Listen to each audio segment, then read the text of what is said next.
ফরিদপুরের চরভদ্রাসন পাইলট উচ্চ বিদ্যালয় মাঠে সপ্তাহব্যাপী বিনামূল্যে চোখের লেন্স সহ ছানি অপারেশন কার্যক্রমের উদ্বোধন করা হয়েছে।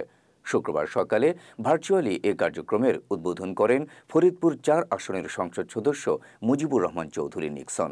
অনুষ্ঠানে প্রধান অতিথি হিসেবে উপস্থিত ছিলেন ফরিদপুর সদর আসনের সংসদ সদস্য এ কে আজাদ। এ সময় প্রধান অতিথির বক্তব্যে এমপি এ কে আজাদ আয়োজকদের ধন্যবাদ ও কৃতজ্ঞতা জানান। এ সময় তিনি বলেন, তারা দরিদ্র অসহায় মানুষের চোখের আলো ফিরিয়ে দিতে নিঃস্বার্থভাবে কাজ করছেন।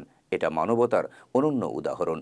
এতে অন্যান্যের মধ্যে উপস্থিত ছিলেন আন্তর্জাতিক সেবা সংস্থা কিং সালমান মানবিক সহায়তা ও ত্রাণ কেন্দ্র এবং আল বাশার ইন্টারন্যাশনাল ফাউন্ডেশনের ঊর্ধ্বতন কর্মকর্তাবৃন্দ, চরভদ্রাসন উপজেলার নবনির্বাচিত চেয়ারম্যান আনোয়ার আলী মোল্লা, চরভদ্রাসন থানার ওসি আব্দুল ওহাব, ক্যাম্পের সমন্বয়ক এ কে এম লুৎফর রহমান, চরভদ্রাসন সদর ইউপি চেয়ারম্যান আজাদ খান ও গাজীরটেক ইউপি চেয়ারম্যান ইয়াকুব আলী সহ এলাকার গণ্যমান্য ব্যক্তিবর্গ।